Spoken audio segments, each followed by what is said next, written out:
Okay बच्चों, चलिए आगे बढ़ते हैं, देखते हैं अपना नेक्स्ट क्वेश्चन क्या है।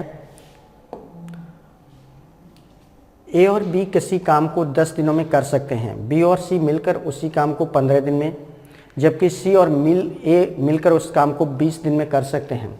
वे सभी 8 दिनों तक एक साथ काम करते हैं। सी अकेले शेष काम को कितने दिनों में पूरा करेगा। देखिए ए और बी बच्चों कितने दिन में करते हैं। ए और बी मिलकर करते हैं कितने डेज में। ए और बी 10 डेज में। फिर बी और सी मिलकर उस काम को कितने दिन में करते हैं 15 डेज में। कितने 15 डेज में। जबकि सी और ए मिलकर उस काम को कितने दिन में करते हैं। सी और ए मिलकर करते हैं 20 दिन में। बच्चों ए और बी करते हैं 10 दिन में, बी और सी कर रहे हैं 15 दिन में, सी और ए कर रहे हैं 20 दिन में। इन तीनों नंबर्स का एलसीएम लो, 10, 15 और 20 का एलसीएम लेंगे तो क्या आएगा 60। एलसीएम क्या आ गया 60।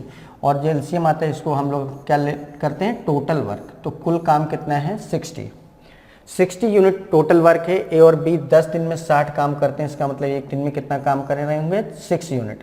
बी और सी 60 यूनिट काम कर रहे हैं 15 दिनों में, इसका मतलब एक दिन में 15 चौको 60 4 यूनिट काम करेंगे और ये कितना करेंगे 3 यूनिट। क्लियर। मतलब ए और बी एक दिन में कितना 6 यूनिट वर्क करेंगे, बी और सी 4 यूनिट करेंगे और सी और ए मिलकर 3 यूनिट करेंगे। अगर हम ऐड करें इस साइड को तो ए और ए 2 बार है, बी भी 2 बार है, सी भी 2 बार है। मीन्स इसको हम लिख सकते हैं 2 टाइम्स ए प्लस बी प्लस सी, और इधर ऐड करेंगे तो कितना हो जाएगा 6 4 10 3 13। 2 को अपॉन में कर देंगे, means a plus b plus C equal क्या हो गया 13/2। मीन्स ए बी और सी तीनों मिलकर एक दिन में कितना काम करते हैं 13/2।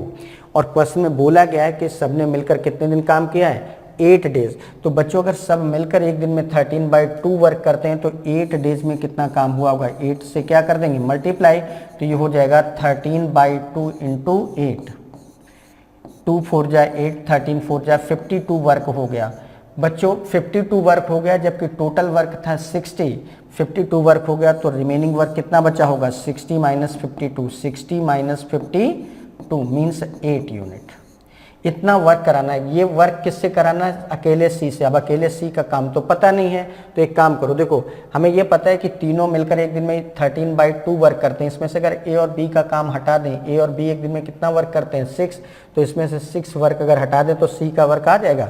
तो यहाँ से देखिए क्या हो जाएगा, ए प्लस बी का वर्क है सी प्लस सी, 6 प्लस सी इक्वल क्या हो गया 13/2। तो सी का वर्क कितना हो जाएगा 13/2 में से 6 माइनस कर देंगे तो कितना हो जाएगा 1/2। मतलब सी एक दिन में कितना काम करते हैं 1/2। सी बच्चों एक दिन में 1/2 वर्क करता है। एक दिन का वर्क जो है सी का कितना है 1/2, और इसको कितना काम करना है 8। तो कितने दिन लगेंगे। So required number of days कितने हो जाएंगे, रिक्वायर्ड डेज हो जाएंगे आपके 8 को बच्चों 1/2 से क्या कर देंगे डिवाइड, तो 8 2 जा कितना हो जाएगा 16 डेज। मतलब बाकी काम को करने में सी को कितने दिन लगेंगे 16 दिन। और 16 कहाँ पर आंसर दिया है ऑप्शन नंबर सी। तो इस क्वेश्चन का आंसर क्या आ जाएगा option number C 16 days. Clear है ना। तो चले अब बात करते हैं अपने नेक्स्ट क्वेश्चन की।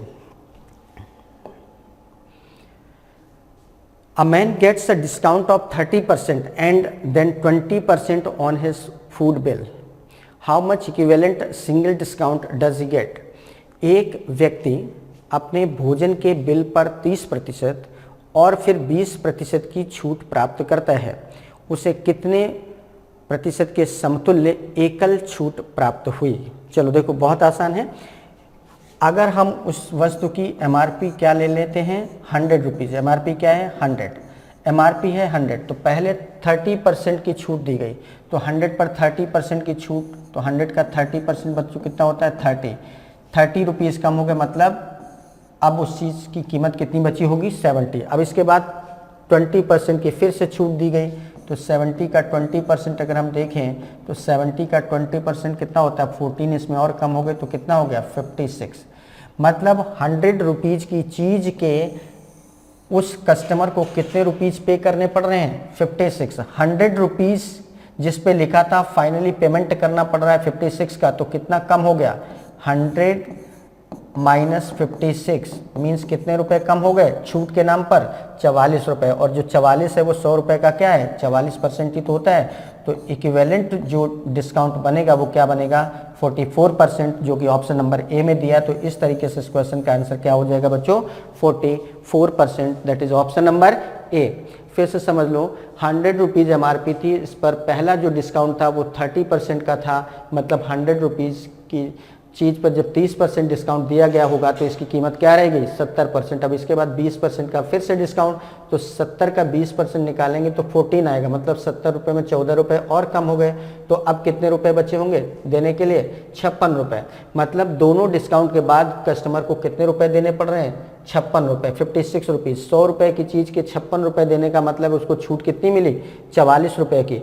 और 100 रुपये पर 44 रुपये छूट मिल रही, इट मीन्स जो इक्विवेलेंट डिस्काउंट बनेगा वो कितना बनेगा? 44%। क्लियर है ना? तो इस तरीके से क्वेश्चन था। चलिए नेक्स्ट क्वेश्चन देखते हैं। In a circle with centre O, ABCD is a cyclic quadrilateral with AB as a diameter of the circle. AC and BD produced meet at E. If angle CED equals 70 degree, then what is the measurement of angle COD? केंद्र O वाले वृत्त के अंदर ABCD एक चक्रीय चतुर्भुज है जिसमें AB वृत्त का व्यास है। AC और BD को बढ़ाया जाता है जो कि E पर मिलते हैं। यदि कोण CED इक्वल 70 डिग्री है तो कोण COD क्या होगा? चलिए, एक ये वृत्त है जिसमें एक चक्रीय चतुर्भुज है ABCD, उसमें भी एक कंडीशन लगी कि AB वृत्त का व्यास है, तो AB व्यास के रूप में लेंगे इस तरीके से। ये AB वृत्त का व्यास हो गया, ये AB हो गया। तो ऐसे बना लेते हैं चक्रीय चतुर्भुज। ये बन गया आपका चक्रीय चतुर्भुज ABC और D, है ना? AC और BD को बढ़ाया जाता है। अब AC और BD को बढ़ाया जाता है, इसमें भी वही काम करना पड़ेगा। इसमें ये पॉइंट चेंज कर लो, तो इस पॉइंट का नाम बच्चों लिख लेते हैं C और इसका नाम लिख लेते हैं D, तभी मिल पाएंगे, अदरवाइज नहीं मिल पाएंगे। तो अब AC को बढ़ाओ, AC को ऐसे बढ़ाया गया और इधर BD को ऐसे बढ़ाया गया, तो ये इस पॉइंट पर मिल रहे हैं। और जो मिलने का पॉइंट है ये कौन सा पॉइंट है बच्चों? E पॉइंट है, E पर मिलते हैं। यदि angle CED equal 70 degree, angle CED ये वाला एंगल कितना दिया है बच्चों? 70 डिग्री दिया है, 70 डिग्री है। तो COD कितना होगा? कौन सा एंगल पूछ रहा है? COD, ये वाला एंगल पूछ रहा है। ये सेंटर था OCOD, ये एंगल पूछ रहा है। क्लियर है? देखो बच्चों, इस साइड को आपने एक्सटेंड किया हुआ है, इस साइड को आपने एक्सटेंड किया हुआ है। अगर ये एंगल हमारा कितना था? 70 है, तो चतुर्भुज में आमने सामने या सम्मुख कोणों का योग हमेशा क्या होता है? 180 डिग्री होता है। कितना होता है बच्चों? 180 डिग्री। तो अगर ये 70 डिग्री है तो ये वाला एंगल कितना होगा? ये वाला एंगल कितना हो जाएगा? ये वाला एंगल हो जाएगा आपका 180 माइनस 70 मीन्स कितना हो जाएगा? 110 डिग्री। कितना हो जाएगा? 110 डिग्री हो जाएगा। ठीक, फिर और कुछ दिया था, AC और BD को बढ़ाते हैं जो E पर मिलता है। यदि CED इक्वल 70 डिग्री है तो कितना हो जाएगा? 110 इंटू 2 कितना हो जाएगा? 220। 220 में ये इन कोणों का और इन कोणों का जो सम बन रहा है, मीन्स सामने सामने के जो इस चतुर्भुज के कोणों का योग बन रहा है 180 इसमें से माइनस कर देंगे तो कितना आ जाएगा? 220 माइनस 180 कर देंगे तो कितना आ जाएगा? 40 डिग्री। ठीक है, तो इस तरीके से इस क्वेश्चन का आंसर बच्चों क्या आ जाएगा? 40 डिग्री, जो कि ऑप्शन नंबर डी में है। तो इस क्वेश्चन का आंसर क्या हो जाएगा? Option number D. चलिए नेक्स्ट क्वेश्चन देखते हैं। If 1/1 minus sine theta plus 1/1 plus sine theta equal 4 sec theta, where theta की जो वैल्यू 0 डिग्री से ज़्यादा है बट 90 डिग्री से कम है, then the value of 3 cot theta plus cosec theta क्या होगा? देखिए ये दिया है 1/1 minus sine theta plus 1/1 plus sine theta equal कितना दिया बच्चों 4 सेक थीटा, कितना है 4 सेक थीटा। एक काम करते हैं एलसीएम लेते हैं, तो ये क्या बन जाएगा, एलसीएम लेने पर ये बन जाएगा 1 minus sine theta 1 plus sine theta, तो यहाँ पे क्या हो जाएगा 1 plus sine theta plus 1 minus sine theta equal हो जाएगा 4 सेक थीटा। कितना हो जाएगा 4 सेक थीटा, कितना हो गया 1 plus sine theta plus 1 minus sine theta upon a minus b a plus b 1 minus sine square theta, a square minus b square हो जाता है ना, equal 4 sec theta 4 sec theta. तो इससे ये बच्चों कैंसिल हो जाएगा, तो ये आ जाएगा finally 2 upon cos square theta equal 4 sec theta को लिख सकते हैं 1 अपॉन कॉस थीटा लिख सकते हैं ना। इस कॉस थीटा से ये कैंसिल हो गया, 2 से इसको डिवाइड कर दिया तो कॉस थीटा इक्वल क्या हो जाएगा 1/2, कॉस थीटा इक्वल क्या हो जाएगा 1/2, और कॉस में 1/2 वैल्यू होती है 60 डिग्री, तो कितना हो गया कॉस 60 डिग्री, तो थीटा की वैल्यू क्या आ जाएगी 60 डिग्री। और थीटा की वैल्यू 60 डिग्री अगर आ गई, थीटा की वैल्यू 60 डिग्री अगर आ गई तो ये वैल्यू यहाँ पर रखेंगे, देन 3 कॉट थीटा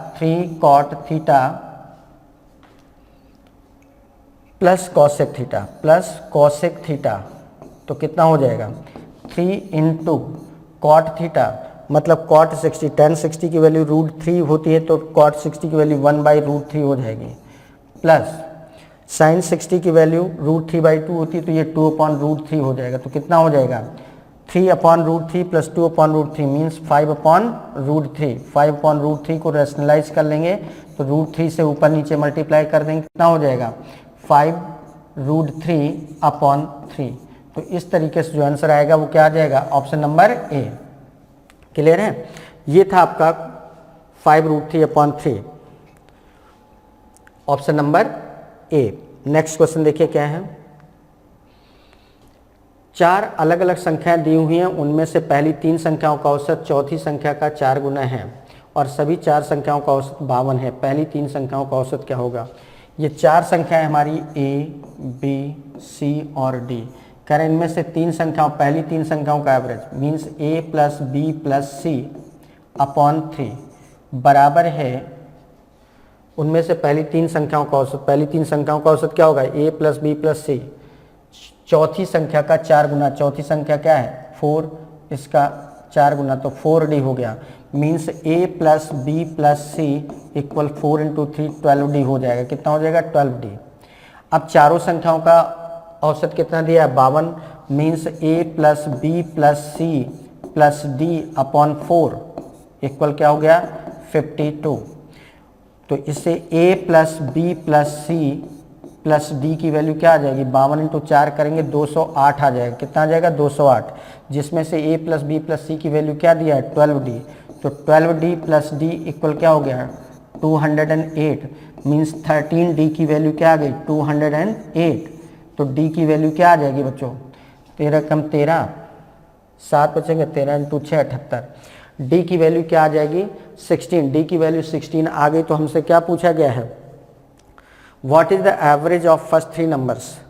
तो पहली 3 संख्याओं का एवरेज क्या होगा, पहली 3 संख्याओं का एवरेज मतलब a plus b plus c by 3 कितना है 4D, तो एवरेज कितना आ रहा है 4D आ रहा है, तो कितना हो गया 4 इंटू 16, 4 इंटू 16 मतलब क्या हो गया 16 इंटू 4 कितना हो जाएगा 64।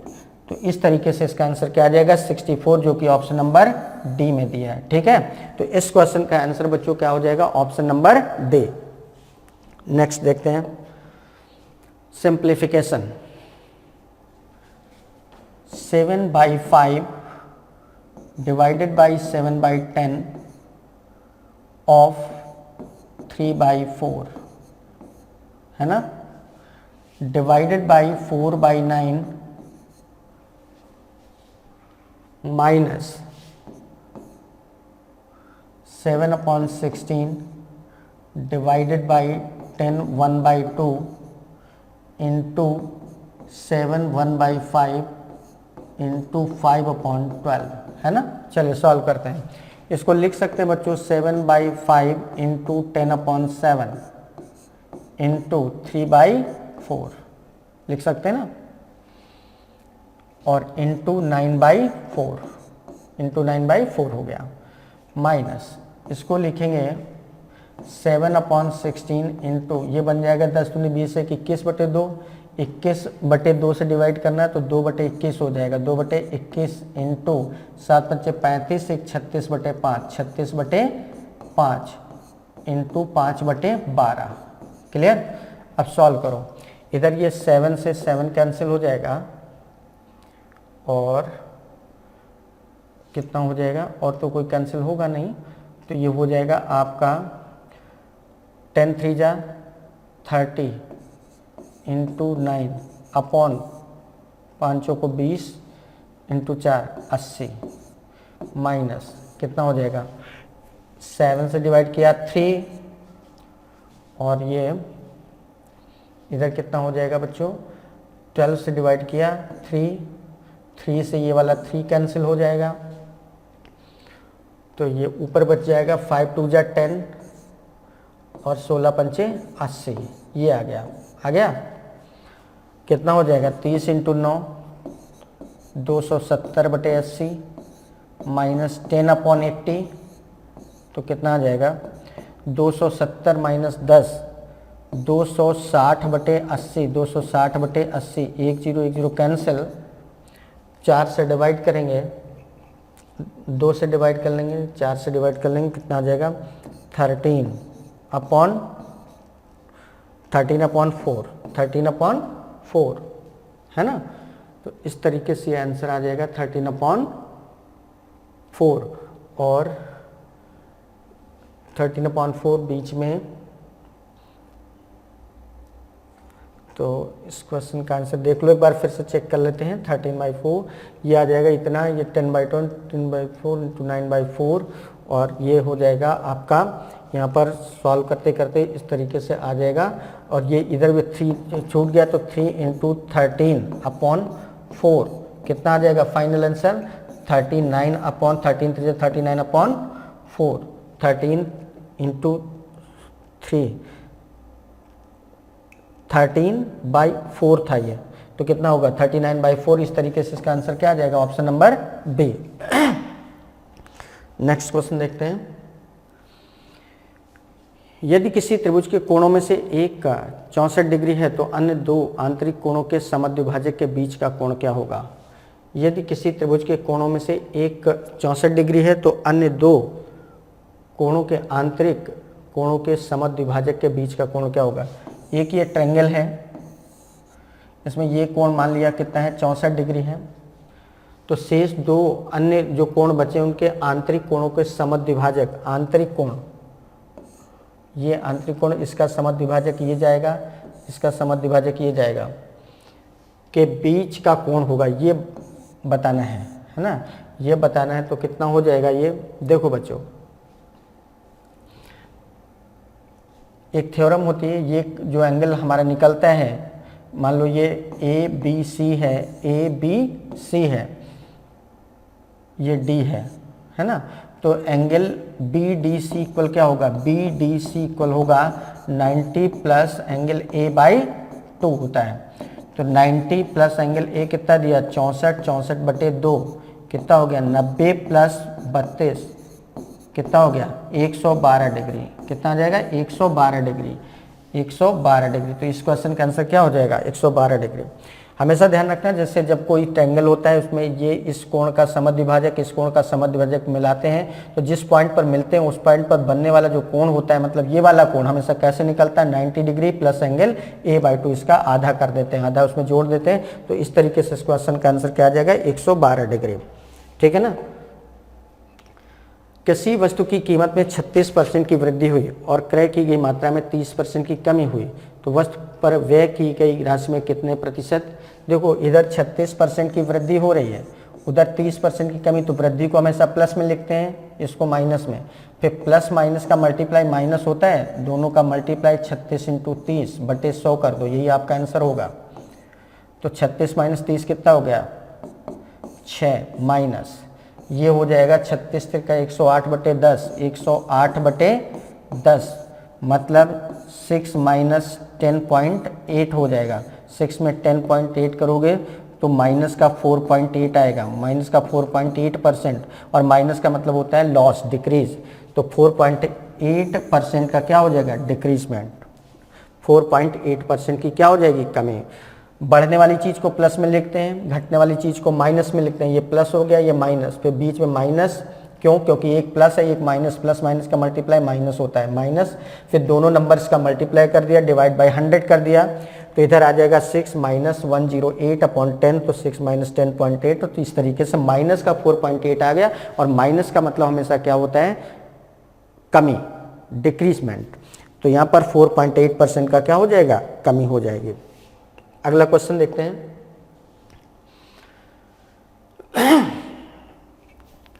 देखिए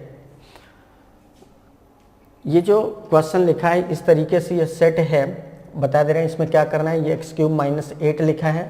ये जो पूरा का पूरा फंक्शन लिखा हुआ है, ये ऐसे फंक्शन लिखा हुआ है कि ये सारी चीज़ें कैंसिल हो जाएंगी और लास्ट में आपका क्या बचेगा, इधर जो नंबर है x के साथ में वो कितना है, 2 है, और इधर लास्ट में क्या दिया है, 3, तो 2 3 जा 6। इस क्वेश्चन का आंसर डायरेक्टली क्या आ जाएगा, 6 आ जाएगा। क्यों, क्योंकि ये फंक्शन आप चेक करो ऐसे लिखा है, जैसे ध्यान देना, ये लिखा है x³ माइनस 8 लिखा, मतलब a³ माइनस b³।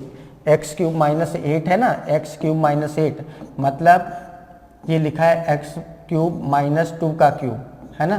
तो a³ माइनस b³ क्या होता है, a minus b means x minus 2, फिर a² plus b², a minus b, a² plus b² plus ab तो 2x।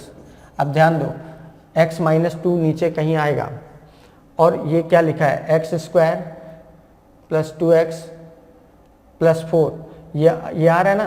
तो यहाँ पर देखिए कि इससे ये चीज़, ये जो चीज़ लिखी है इस वाली सी चीज़ से क्या हो जाएगी, इससे ये चीज़ कैंसिल हो जाएगी। इसी तरीके से बाकी चीज़ें भी कैंसिल हो जाएंगी। तो फाइनली क्या बचता है, यहाँ पर ये बचता है और यहाँ पर ये वाला कोएफिशिएंट बचेगा।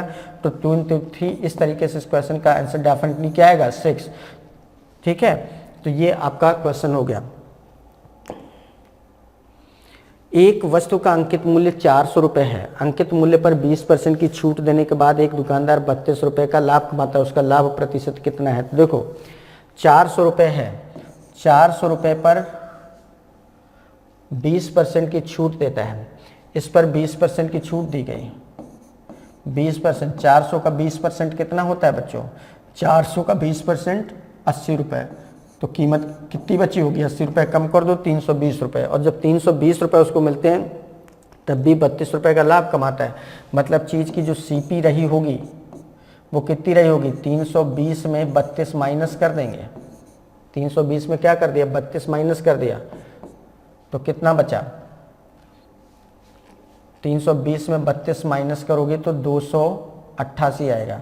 मतलब चीज़ की कॉस्ट प्राइस क्या आ गई, 288 और 32 रुपये का प्रॉफिट हो रहा है। तो तुम्हें ये देखना कि ये जो 32 है 288 का कितना परसेंट है। तो 32 इंटू 288 इंटू क्या कर लेंगे, 100, 4 से डिवाइड करेंगे तो 25 आ जाएगा। 4 से डिवाइड करेंगे, 4 सत्ते 28, ये आ गया। फिर 4 से डिवाइड करेंगे तो 18 आ जाएगा, 4 से डिवाइड करेंगे तो 8 आ जाएगा। कितना आ जाएगा, 25 इंटू 8/18, 2 से और डिवाइड कर लो 4, 2 से डिवाइड किया 9, 25 को 100/9, 100/9 का मतलब क्या होता है, 11 1/9%। तो कितने परसेंट का प्रॉफिट हुआ, 11 1/9% का। 11 1/9% हमारा कहाँ पर दिया है, ऑप्शन नंबर बी में। तो इस तरीके से इस क्वेश्चन का आंसर क्या आएगा, 11 1/9%। नेक्स्ट क्वेश्चन देखिए, ए और बी दो संख्याओं का अनुपात 5:2। यदि प्रत्येक संख्या में 4 जोड़ दिया जाए तो यह अनुपात 9:4 हो जाता है। यदि प्रत्येक मूल संख्या में 5 घटा दिया जाए तो ए और बी का अनुपात क्या होगा। ठीक है, देखो ए और बी दो संख्याओं का अनुपात 5:2 है। मतलब ये अगर ये नंबर 5x है तो ये कितना है, 2x है ना। 4 जोड़ देते हैं तो 4 जोड़ दो तो अनुपात कितना हो जाता है, 9/4। सॉल्व करो, 4 पंचे 20x प्लस 4 इंटू 4 16 बराबर 9 दूनी 18x प्लस 9 चौको 36। अब 20x में 18x घटाओ कितना हो जाएगा 2x, 36 में से 16 घटाओगे 20, तो x की वैल्यू क्या आ जाएगी 10। और x की वैल्यू अगर 10 आ गई तो पहली नंबर हमारी क्या थी 5x, तो 5x मतलब ये 50 हो गई। दूसरी नंबर थी 2x मतलब क्या हो गई 20, है ना। तो कह रहा है यदि प्रत्येक मूल संख्या से 5 घटा दिया जाए, अब 50 में 5 घटाओगे तो बच्चों कितना आ जाएगा 45, और इसमें 20 में 5 घटाओगे तो कितना आएगा 15, इन दोनों का अनुपात, तो 15 × 45 3:1। इस तरीके से इस क्वेश्चन का आंसर क्या आ जाएगा ऑप्शन नंबर सी। तो ये था बच्चों आपका क्वेश्चन, और ये था आपका जो पूरा का पूरा पेपर था A to Z सॉल्व हुआ। उम्मीद करते हैं कि सारे के सारे क्वेश्चंस आपने बहुत अच्छे से समझे होंगे। तो कई बार ऐसा होता है कि हमें जो क्वेश्चंस, जैसे यही इसी क्वेश्चन की बात करें तो देखने में थोड़ा सा बड़ा लग रहा था, लेकिन जब सॉल्व किया तो बड़ी आसानी से बड़े आराम से इस क्वेश्चन को हमने सॉल्व कर लिया। तो चलिए मिलते हैं अपने नेक्स्ट पेपर के साथ, तब तक के लिए आप सबको थैंक यू।